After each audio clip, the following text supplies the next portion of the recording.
Bien, hermanos, un gusto de saludarles nuevamente en esta noche. Les voy a invitar que incline su rostro, vamos a orar para iniciar la sesión del día de hoy. Padre Santo, te damos gracias por este tiempo que nos das de poder estar conectados nuevamente para iniciar, para completar esta sesión número 2 del inicio de este estudio de panorama escatológico.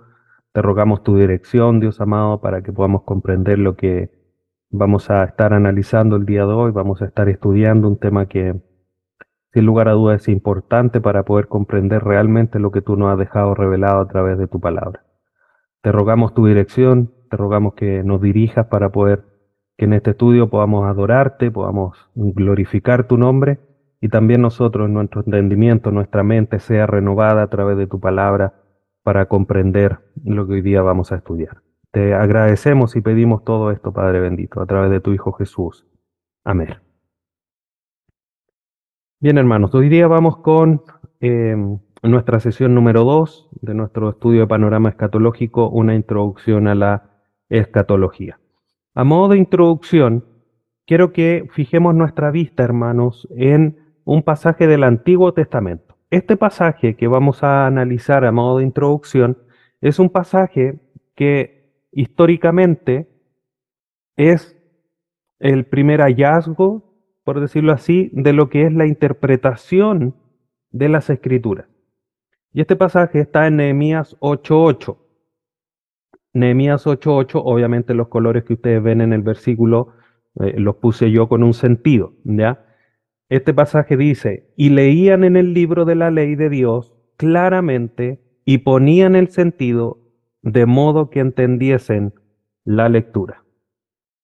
Y leían claramente, ponían el sentido de modo que entendiesen. Y por eso recalqué eso, porque finalmente, si bien es casi lo mismo que leímos, pero recalca los puntos principales, ¿ya? El contexto de este pasaje es que el pueblo de Israel había vuelto de la cautividad después de haber estado en Babilonia, después de la reconstrucción de Jerusalén, y Nehemías, que está ahí junto con Esdras, estaban leyendo la ley de Jehová que había sido encontrada nuevamente, por decirlo así, eh, y después de ese tiempo en cautiverio, esta ley que había sido olvidada, expuesta de nuevo, por eso leían el libro de la ley claramente, o sea, lo que claramente establecía en el idioma hebreo, ponían el sentido. ¿Por qué? Habían pasado muchos años desde que la ley había sido olvidada, de que desde su cautiverio habían aprendido otra cultura, habían aprendido otro idioma. Por lo tanto, para ellos no era tan normal estar leyendo el hebreo. Por lo tanto, ellos leían, podían entenderlo, finalmente era una lengua originaria de ellos, el hebreo, ponían el sentido con un propósito, para que entendiesen la lectura, para que entendiesen cuál era el mensaje que leían en el libro de Dios claramente. Este pasaje, como les decía, y se ha comprendido así, es históricamente el primer hallazgo, la primera información que se tiene respecto de una interpretación de un texto que se está leyendo. Y para nosotros, hermanos, esto es importante porque cuando hablamos de interpretación, no es un término, no es una acción que es ajena a las escrituras, como ustedes lo pueden ver aquí en este pasaje que estamos analizando a modo de introducción. Es una acción que está en las escrituras. Y las mismas escrituras nos enseñan cómo es que hay que interpretar las escrituras. Si bien no hay un manual de interpretación en términos de haz esto, esto, esto, vemos ejemplos como este pasaje y varios más en las escrituras que nos enseñan. Vemos ejemplos en ellas que nos guían para hacer una correcta interpretación. Hoy día, hermanos, vamos a estar hablando de este tema, de la interpretación. Y la pregunta que vamos a tratar de responder de la manera más sencilla y clara posible es, ¿cómo debemos interpretar la profecía? Obviamente entendiendo que es la profecía de los últimos tiempos, ¿ya? Porque estamos haciendo un panorama escatológico. ¿Cómo debemos interpretar la profecía o los escritos respecto del último tiempo. Y para esto, hermanos, tenemos que tener primero algunas cosas claras. Tenemos que tener algunas cosas, algunos temas importantes en mente antes de continuar. Primero, Dios nos ha dado la profecía para que la entendamos. Y esto nosotros, hermanos, tenemos que tenerlo muy en cuenta. Como lo mencioné la vez anterior, muchos no toman o no lo valorizan, no ponen en importancia la profecía porque dicen que es difícil de entender. Pero las ilustraciones, las metáforas, todo lo que vemos, por ejemplo, en el libro de Apocalipsis, si bien no es a nuestra lectura, a nuestra naturaleza caída, no es fácil de comprender, si uno se esfuerza, la podemos comprender, porque nada de lo que Dios ha revelado es para que quede oculto, para que nosotros quedemos en el fondo sin lograr un entendimiento, una comprensión de lo que Él ha dejado. Entonces, cuando leemos, por ejemplo, Apocalipsis 1:1, este pasaje dice lo siguiente: la revelación de Jesucristo que Dios le dio para mostrar a sus siervos las cosas que deben suceder pronto. Pregunta: ¿Dios habrá revelado las cosas a sus siervos para que no entiendan, para que no comprendan? Es como decirle, mira, va a suceder esto, pero se los da tan incomprensiblemente que finalmente no se sabe lo que va a suceder. Por supuesto que no. Dios revela para que nosotros podamos comprender, para que nosotros la entendamos, para que sepamos las cosas que deben suceder pronto, como dice este pasaje. Y continúa diciendo el pasaje, Él la dio a conocer enviándola por medio de su ángel a su siervo Juan. Entonces, Dios nos ha dado profecía, hermanos. Encontramos profecía. Y Dios ha dado esa profecía para que entendamos los sucesos finales. Por lo tanto, tenemos que entender esto porque no es algo que quede oscuro, algo que quede en tiniebla. La profecía la podemos entender y debemos entender. Para eso hay que interpretar. Pero la base, hermanos, es que Dios nos ha dado su palabra, las profecías, para que la entendamos. No para otra cosa. No para generar más dudas, más conflicto en nosotros, ya, sino que para la entendamos. Segundo, Dios nos da ayuda para entender la profecía. O sea, nos da la profecía para que la entendamos y nos ayuda para comprender esa profecía que Él ha dejado. Si vamos a la primera carta de Juan, capítulo 2, versículo 20, dice, pero ustedes tienen la unción del Santo y todos ustedes lo saben. Eso es importante, tenemos la unción del Santo, el Espíritu Santo, viviendo en nosotros. Y el versículo 27 de este mismo capítulo dice, en cuanto a ustedes, la unción que recibieron de Él permanece en ustedes y no tienen necesidad de que nadie les enseñe. Pero así como su unción les enseña acerca de todas las cosas y es verdad y no mentira, y así como les ha enseñado a ustedes, permanecen en Él. Este pasaje, hermanos, se podría malentender en el sentido de, entonces no necesitamos a los maestros, no necesitamos a los pastores que nos enseñen porque tenemos la unción del Santo.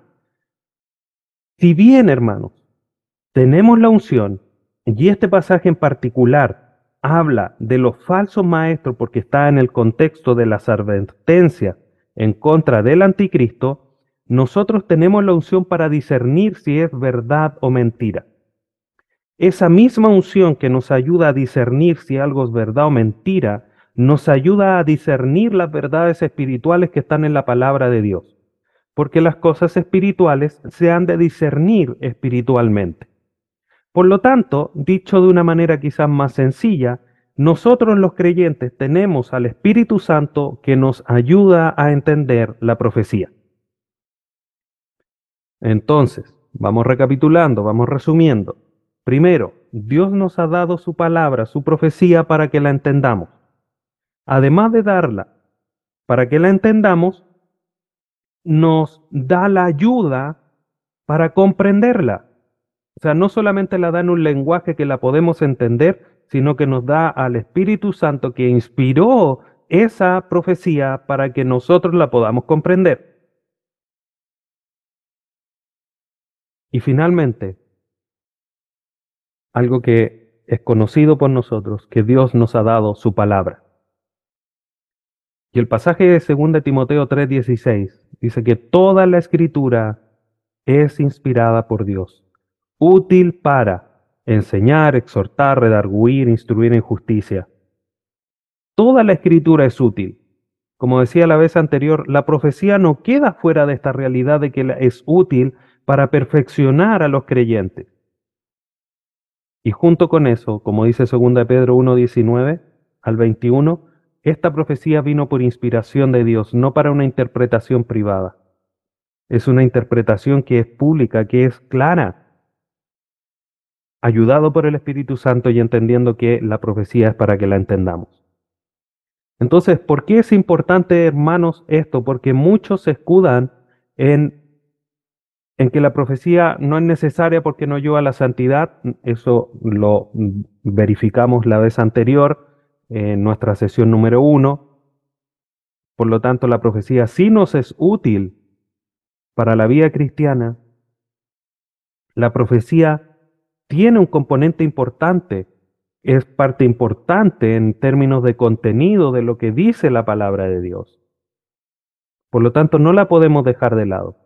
Y como es útil, la podemos entender, tenemos la ayuda y además, sin lugar a dudas, es palabra de Dios para perfeccionar. Esto es la base, este es el fundamento. Por lo tanto, teniendo esto claro, podemos decir, sí, tenemos que estudiar la profecía y podemos entenderla. Y debemos entenderla. No solo podemos, sino que también debemos entenderla. Tenemos que forzarnos. Entonces, es necesario tener estos 3 puntos como base en nuestra mente. Ahora, ¿por qué es importante la interpretación? Porque alguien podría decir, sí, ya, pero yo la leo y lo que entienda. De alguna manera, cuando uno lee, está haciendo una interpretación de lo que lee, a lo mejor no académica en el sentido de estudiar palabra por palabra, el significado, pero cuando uno lee y entiende algo, está haciendo una interpretación quizás un poco eh, más superficial, porque estoy aplicando conocimientos que ya tengo de lo que escuché, de lo que dijo el pastor, de lo que leí en algún libro, lo estoy aplicando a lo que estoy leyendo para poder conectarlo con el resto de cosas o el resto de temas, de versículos que yo puedo tener en la mente. Entonces, la interpretación es importante, hermano. Y aquí quiero citar a Pentecost, que él dice, ninguna cuestión que enfrente el estudiante de escatología es más importante que la cuestión del método que debe ser empleado en la interpretación de las escrituras proféticas. La interpretación, hermanos, es fundamental, porque las distintas posturas que se han generado a lo largo de la historia respecto de los distintos eventos de la escatología, del panorama escatológico, nacen de esta diferencia en la interpretación, del método que se está utilizando para interpretar. Por lo tanto, no es lo mismo tomar un método u otro porque no me van a hacer llegar al mismo lugar. Me van a hacer llegar a lugares completamente distintos. Yo tengo que buscar, hermanos, ser fiel a la palabra de Dios, ser fiel a lo que Dios me ha revelado. Por eso es importante. Este tema tenemos que mirarlo con mucha humildad, hermano, porque en nuestra pecaminosidad, en nuestra debilidad, aún estando en un cuerpo no glorificado, no tenemos las respuestas 100%. Uno de los métodos o el otro, hay dos en general, que los vamos a analizar enseguida, ninguno da respuesta 100% a todo, pero a nuestro parecer, como iglesia, a mi parecer, como el maestro de esta clase, como pastor de la iglesia, es que hay uno de ellos que responde mejor a la interpretación que se debe hacer. Por eso es importante, hermanos, los distintos puntos, las distintas comprensiones, las distintas posturas que se generan a través de los métodos de interpretación son tan divergentes que llegan a ser irreconciliables. O sea, no hay modo de unirlos, no hay modo de que ellos finalmente se unan, sino que son completamente divergentes, opuestos. Esto, hermanos, no quiere decir que uno sea más pecaminoso que el otro. Los hermanos que adopten una postura que sea diferente a la otra no quiere decir que sean herejes. Es la forma que ellos creen que hay que interpretarla. Siguen siendo nuestros hermanos, siguen creyendo en el Señor Jesús. Y por eso les digo, hermano, esto ha generado, como decía la vez anterior, unos ataques importantes y que vamos a ir analizando a lo largo de lo que vayamos avanzando con los distintos temas. Ataques, sobre todo el tema del rapto. Ataques descarnados en contra de los que tienen la posición de que va a haber un rapto antes del milenio. Y hay casi un trato de, de herejes a aquellos que creen eso. Y no, hermano, nuestra posición no debe ser así. Debemos ser equilibrados. Ellos son nuestros hermanos, los amamos, podemos compartir juntos, pero tenemos posturas diferentes. ¿Ya? Bien. ¿Cuáles son estos métodos de interpretación finalmente? Vamos a analizar. El primero de ellos, hermanos, es el método alegórico. Y el método alegórico se define, o lo podríamos mencionar, que es el método de interpretar textos literarios que considera el sentido literal del texto como un sentido más espiritual y más profundo. Dicho de otra manera, es espiritualizar el texto. Es decir, ya, aquí dice que hay una mujer. Ya, pero la mujer significa que puede haber muchos descendientes y finalmente como que profundizan, espiritualizan más el texto, pero eso no quiere decir que realmente es lo que quiera decir el texto. El día de ayer participaba en una clase de la epístola a los hebreos y se mencionaba un pasaje respecto del Antiguo Testamento donde se hablaba de cruzar el agua, de una historia donde se caía el hacha al agua, el hacha se mojaba, después se recuperaba, en un pasaje del Antiguo Testamento, y el profesor mencionaba que decía, muchos dicen que el agua significaba cierta cosa, por lo tanto la cruz, el hacha, o sea, el mango del hacha significaba la cruz de Cristo, el metal del hacha, los clavos. Entonces como que le daban un sentido que sonaba quizás muy espiritual, muy bonito, pero que no tenía por dónde ejemplificar realmente lo que el texto estaba diciendo, que finalmente era decir que la hacha se había caído al agua, se había mojado y que luego la habían reparado, la habían, digamos, sacado y la habían reparado. Por poner un ejemplo. Entonces, el método alegórico, hermanos, es tratar de comprender, entre comillas, una realidad más espiritual y más profunda con algo literal que dice el texto. Uno de los ejemplos más claros es cuando en el Apocalipsis se habla de los 1000 años. Los que hacen la interpretación alegórica dicen que esos 1000 años no son 1000 años, sino que es un periodo extenso de tiempo. Pero el texto dice claramente 1000 años, pero ellos le dan un sentido, entre comillas, más espiritual y más profundo, diciéndole que no son 1000 años literales, sino que son 1000 años, designando así un periodo de tiempo más extenso. Eso es lo que hace el método alegórico. Este método, hermanos, de cierta manera, es en donde el valor histórico es ignorado o es negado. El énfasis se pone enteramente sobre un sentido secundario, un sentido más espiritual y más profundo, de manera que las palabras y los eventos originales tienen poco significado o ninguno. O sea, el hecho, tomando el ejemplo del milenio, que es como lo clásico, eh, dice 1000 años, y dice claramente 1000 años, pero ellos le hacen un sentido como dicen los que ocupan este método, más espiritual o más profundo. Hermanos, podríamos decir muchas cosas más respecto al método alegórico, pero eso significaría que tendríamos que tener una clase completa sobre esto. Pero mi intención el día de hoy es solamente mostrarles lo importante que es. Y lo importante que es tomar el método que a mi entender es el que mejor explica todos los eventos escatológicos que la palabra de Dios nos enseña. No es infalible, pero creo que es el que mejor lo enseña, el que mejor lo interpreta. ¿Cuál es ese método? Es el método literal.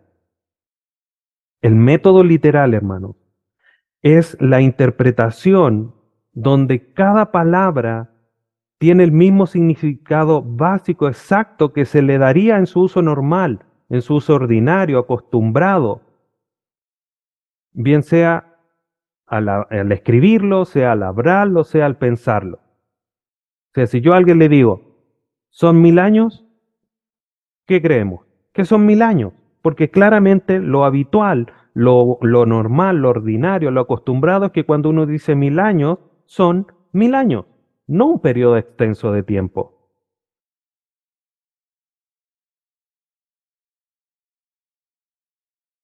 Cristo, y por eso decía, hermanos, Dios nos ha dejado su palabra en en una forma de comunicación que es cercana a nosotros, que es la escrita. Obviamente no en los lenguajes originales, no en el mismo que nosotros, pero nos ha dejado el texto bíblico en función del lenguaje que el hombre ocupa para comunicarse. Por lo tanto, lo más normal es entenderlo en esa dirección, no espiritualizarlo, sino que entenderlo literalmente. Este método también se conoce como el método histórico-gramatical o gramático-histórico, porque hace hincapié en el hecho de que el significado del texto debe determinarse tanto por las consideraciones gramaticales como históricas, porque hay un contexto. Si ustedes recuerdan el análisis que hicimos cuando estudiamos las 7 iglesias del Apocalipsis, cuando hablaba, por ejemplo, de la piedrecita blanca, cuando hablaba de las aguas tibias, tenía un contexto histórico que era necesario comprender para poder comprender, entender cuál era el mensaje que el Señor de la iglesia le estaba dando a esa iglesia en particular a través de la carta que le estaba enviando. Entonces hay un contexto histórico y hay una consideración gramatical que hay que tener presente para poder entenderlo. Este método, hermanos, como les decía, a mi entender, es el que mejor responde a la interpretación de las profecías de toda la Escritura.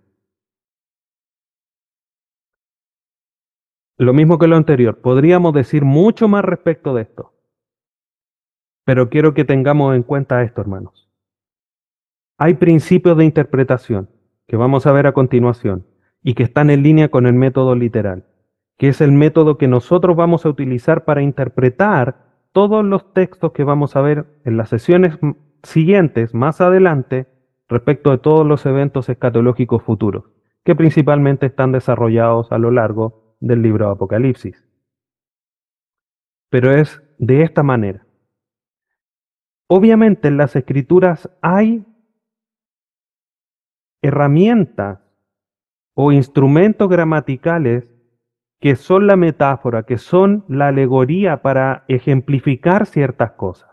Por ejemplo, cuando Jesucristo habla en parábola, está utilizando, que no es lo mismo que una alegoría o una metáfora, pero está utilizando ilustraciones de la vida cotidiana para poder mostrar una realidad espiritual. Eso yo lo tengo que interpretar de esa manera. La explicación a esa parábola, en muchas veces, el mismo Jesucristo lo hace. Por ejemplo, la parábola del sembrador. El mismo Jesucristo la explica. Entonces, no, yo no puedo alegorizar Ah, que la semilla. No, es que la semilla tiene una cáscara, la cáscara significa el cuerpo y tiene que caer a la tierra para que nada. No, el Señor Jesucristo la explica. Y es así como nosotros debemos entenderla. Mirar las escrituras para entender esos textos. Cuando hablamos, por ejemplo, de 1000 años, en ninguna parte de las escrituras los números no significan otra cosa que lo que dice el texto. No, ningún número en las escrituras, y quizá podría decir el 99%, por un tema que quizás hay alguno que desconozca, ninguno de los números en las escrituras se alegoriza. Todos los números significan lo que son. Cuando Dios creó en el Génesis 1 y duró un día, no son 1000 años, es un día, 24 horas para nosotros el día de hoy. Entonces es importante, hermanos, y esto nosotros lo vemos a lo largo de las Escrituras. ¿Cuáles son estos principios? Son los que vamos a ver a continuación. Primero, debemos interpretar el pasaje profético literalmente. Si yo lo leo y esa lectura en lo literal me es lógica, eso es lo que yo debo comprender. Eso es el camino más sencillo, ¿ya? No tengo que tratar de complicarlo. Si yo leo 1000 años, ¿qué tengo que comprender? 1000 años, no más, no menos, no otra cosa. 1000 años, ¿ya? La interpretación literal es abordar las palabras del pasaje bíblico de la manera que lo haríamos con cualquier otra palabra, con cualquier otra literatura, con cualquier otra conversación. Si alguien me dice, hola, ¿cómo estás? ¿Cómo te sientes? Bien. ¿Me habrá dicho bien o será bien extremadamente bien o bien en lo espiritual, pero a lo mejor en lo físico no? No. Si me dijo bien, lo entiendo como bien. Ese es el sentido, hermanos, porque así lo ha dejado Dios, ha ocupado nuestro mismo lenguaje. Lenguaje en términos de la forma de comunicación, obviamente no lo dejó en español, pero lo dejó en un texto que el hombre podía comprender. Abordar el texto de esta manera, hermanos, da por sentado que Dios quiere que entendamos en reglas comunes de interpretación y no por otra cosa, porque si no, no tendríamos cómo saber cuál es el mensaje final de las Escrituras a lo largo de todo el texto, desde Génesis a Apocalipsis. ¿Cómo lo debo entender? Porque hay algunos que van a decir, no, mira, el agua significa el mundo, no, el agua significa limpieza, no, el agua significa, no sé, calamidad. Bueno, ¿cómo lo debo comprender? Lo más literal. Obviamente hay ejercicios, hermano, insisto, en que la misma escritura menciona cómo es que debemos entenderlo. Pero si no lo dice, tenemos que entenderlo en la posición más lógica y más normal del texto que estamos leyendo. Y como decía, esto no anula la realidad de que hay figuras literarias que se deben respetar. Esto no lo anula. Ni tampoco nos dice que si hay figuras literarias de alegoría, es que tenemos que alegorizar todo. No, el texto está ocupando una figura literaria para ejemplificar algo, para ilustrar algo, pero no quiere decir que toda la escritura yo tenga que alegorizarla para poder comprenderla. Eso es lo primero, interpretar el pasaje profético literalmente. Segundo, interpretar al comparar la profecía con otra profecía. Esto es útil, hermano, porque nos va a evitar errores y a la larga nos va a ayudar a comprender de una mejor manera la profecía. Como decía anteriormente, ¿cómo voy a entender yo la parábola de del sembrador? Leyendo la misma comprensión que perdón, la misma explicación que Jesucristo le da. Cuando yo leo profecía, tengo que buscar en otro, ya sea en el mismo libro que yo estoy leyendo, por ejemplo, Daniel, Isaías, tengo que buscar ahí mismo la explicación que habitualmente se da, y si no en otro libro donde se ejemplifica esa profecía para yo poder entenderla. Tenemos en Ezequiel, que habla del valle de los huesos secos, y Ezequiel le profetizó, y esos huesos secos se juntaron, les subió carne, tuvieron vida. ¿Quiénes eran? ¿A qué significado? ¿O a quién ejemplificaba esos huesos secos? El mismo libro de Ezequiel lo responde. Entonces debemos interpretar las profecías con el mismo libro de las profecías o con otras profecías para comprender de una manera más profunda. Esto además nos ayuda a verificar qué profecías están cumplidas y cuáles no. Hay muchas profecías de la segunda venida del Señor Jesús. Algunas ya se cumplieron, otras no. Vemos, por ejemplo, cuando el Señor Jesús va a la sinagoga, abre el libro, lee Isaías, si vamos al libro de Isaías propiamente tal, Jesucristo lee una porción, pero deja una porción sin leer que sigue siendo profecía que hizo Isaías. Entonces, cuando hacemos estas comparaciones, vemos qué porciones se han cumplido y cuáles todavía están por cumplirse.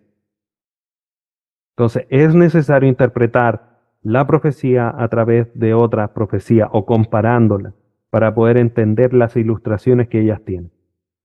Tercero, debemos interpretar en vista de posibles intervalos de tiempo. Cuando los profetas escribieron, hermanos, ellos no tenían en mente si es que había un periodo de tiempo entre un evento y otro. Eso es como mirar la cordillera, por ejemplo. En una tarde, o si yo me pongo en una colina y miro la cordillera, yo veo que hay una detrás de otra, pero no sé en mi visión cuánto está separada una de otra. Puedo decir, no, sí, mira, esa está más oscura o esa está más clara, la que está más clara le llega más luz porque tapa la luz de la de atrás y puedo hacer todo un análisis. Pero yo no sé realmente si está inmediatamente después, está 100 metros después, está 1 kilómetro después. Cuando los profetas vieron al futuro, a través de las visiones, a través de lo que Dios les decía, ellos no sabían si los eventos que se les estaban mostrando iban uno detrás de otro o ocurrían después de un espacio de tiempo. Y eso lo vemos, por ejemplo, en el libro de Isaías, en el mismo ejemplo que le estaba mencionando recién. Isaías habla del que va a venir, va a anunciar el año de las buenas nuevas, etcétera, etcétera. Pasaje que toma el Señor Jesús para decir esto se está cumpliendo ahora conmigo, pero hay una porción de lo que dijo Isaías que no se cumplió con el Señor Jesús en su primera venida. Pero lo escribe Isaías todo junto. Isaías no sabía que iba a ocurrir un periodo de 2000 años o más de 2000 años entre medio de esos dos eventos. Y eso nosotros tenemos que tenerlo muy en cuenta, ¿ya? Esto quiere decir que al mencionar distintos eventos, los profetas no necesariamente estaban diciendo que se iban a cumplir uno detrás del otro inmediatamente, porque ellos no estaban pudiendo ver esa separación de tiempo, porque miraban al futuro y solamente veían lo que estaba para adelante, por decirlo de esa manera, ¿ya? Estos intervalos, hermanos, son visibles una vez que nosotros vamos viendo el progreso de la revelación con el mismo ejemplo que le estaba mencionando de Isaías y lo que leía Jesucristo en el libro, en la sinagoga, una vez que había iniciado su ministerio. Y cuarto y último, principio de interpretación, debemos interpretar el lenguaje figurativo de modo escritural. ¿Qué quiere decir esto? Que cuando se usan símbolos, los símbolos son un mecanismo importante de comunicación. Nosotros los utilizamos. Por ejemplo, un dicho que a lo mejor es muy chileno, dice, ¿cómo estás? No, me siento como la mona. Obviamente eso significa que nos sentimos mal, pero es un símbolo. Y ese símbolo tiene un significado en nuestra cultura, que es sentirse mal. Alguien que a lo mejor no lo conoce va a decir, ¿y cómo se sientan los monos? ¿Con las piernas cruzadas, colgando de un árbol? Pero estos símbolos, hermanos, que son importantes porque nos ayudan a comunicarnos, en las escrituras también están. Y las escrituras son las que nos dicen cómo es que debemos interpretarla. Por eso se habla de que el lenguaje figurativo hay que interpretarlo de una manera escritural. Cuando vamos a Apocalipsis 1, si ustedes recuerdan cuando estudiamos las 7 iglesias de Apocalipsis, estudiamos esta revelación del Señor Jesucristo, la visión.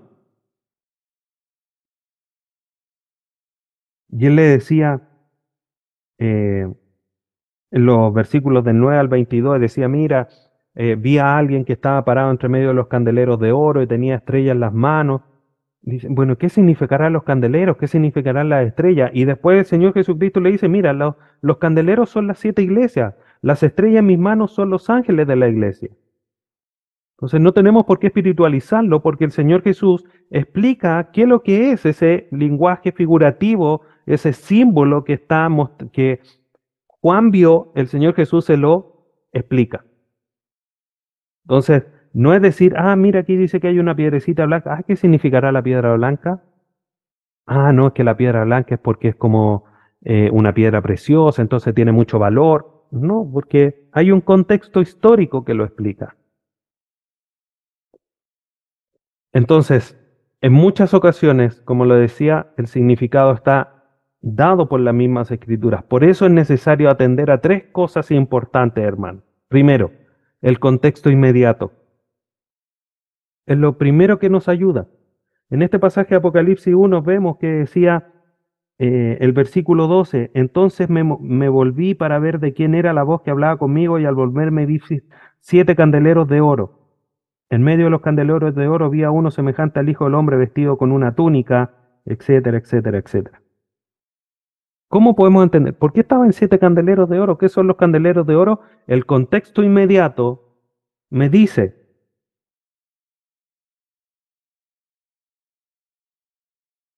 en el versículo 20, en cuanto al misterio de las 7 estrellas que viste en mi mano derecha y de los 7 candeleros de oro, las 7 estrellas son los ángeles de las 7 iglesias y los 7 candeleros son las 7 iglesias. Explicación, en el mismo contexto. Entonces yo no me tengo que tratar de empezar a darle una explicación sin antes ver el contexto inmediato, porque puede estar ahí la misma explicación de ese símbolo que se está utilizando.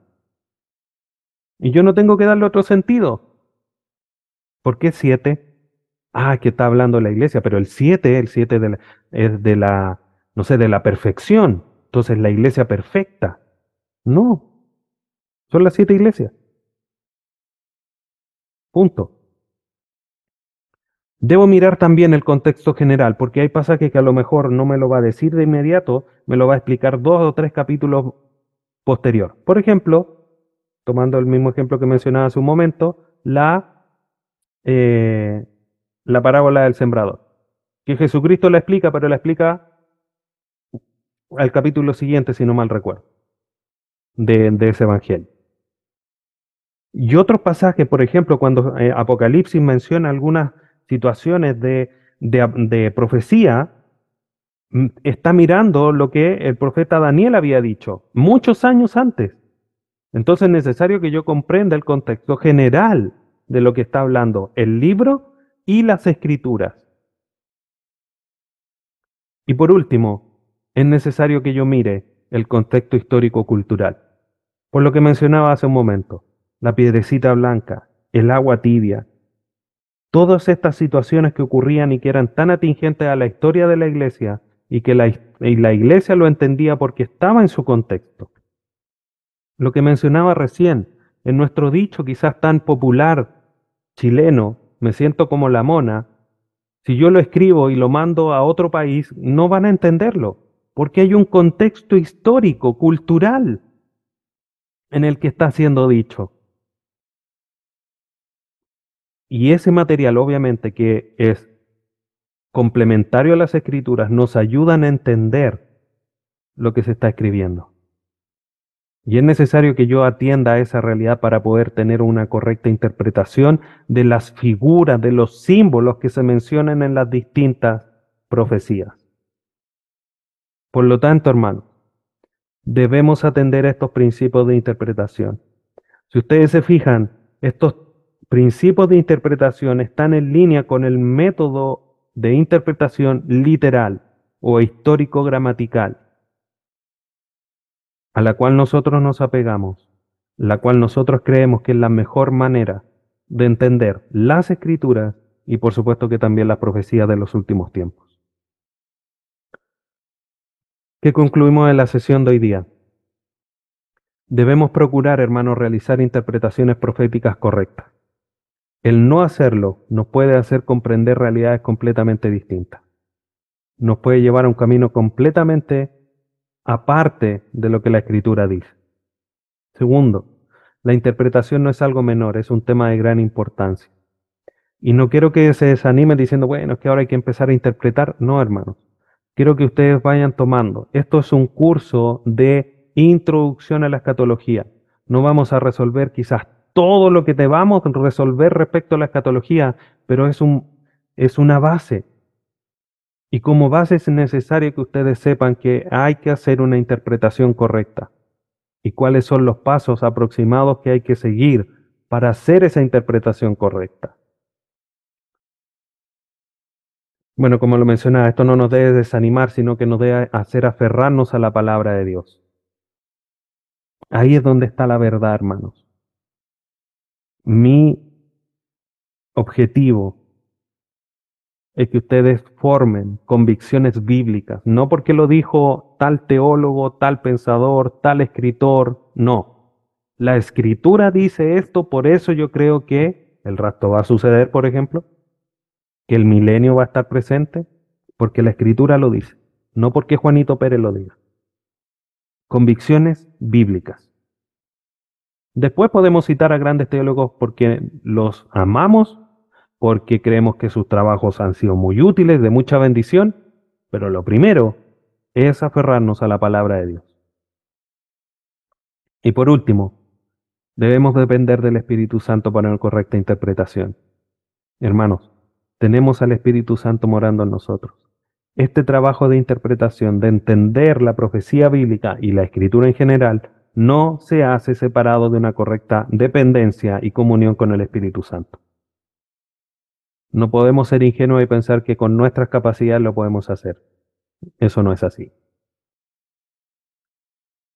Así que hermanos, Dios nos ayude para poder hacer una correcta interpretación y podamos mirar y analizar lo que vayamos viendo en el futuro con este lente, con esta intencionalidad de hacer una correcta interpretación de la profecía bíblica. Bien, hermanos, te voy a invitar que inclines tu rostro. Vamos a orar para concluir la sesión del día de hoy. Padre bendito, te agradecemos en esta hora por el poder tener este estudio. Y gracias, Padre Santo, porque vemos a través de tu palabra lo importante que es la interpretación de lo que tú nos has dejado revelado. Dios bendito, ayúdanos. Ayúdanos para poder ser fieles a tu palabra. Aferrarnos a ella. Mirar en ella. No por menospreciar a nuestros hermanos que nos han antecedido y que han estudiado mucho más que nosotros. Pero es tu palabra. Tú nos has dejado tu Espíritu Santo para comprenderla. Y debemos ajustar las prioridades de cómo debemos entenderla. Primero, tu palabra, la ayuda de tu Espíritu Santo, un esfuerzo en ello. Y después, la ayuda de otros buenos maestros. Dios amado, ayúdanos siempre a interpretar de una manera correcta. Seamos fieles a tu palabra, sobre todo en este tema que ha generado tantas disputas, tantos ataques. Ayúdanos a ser fieles, humildes en las posiciones escatológicas que vayamos adquiriendo. Te damos gracias, Dios amado, en esta hora, y te rogamos tu bendición sobre esto, en el nombre de tu Hijo Jesús. Amén.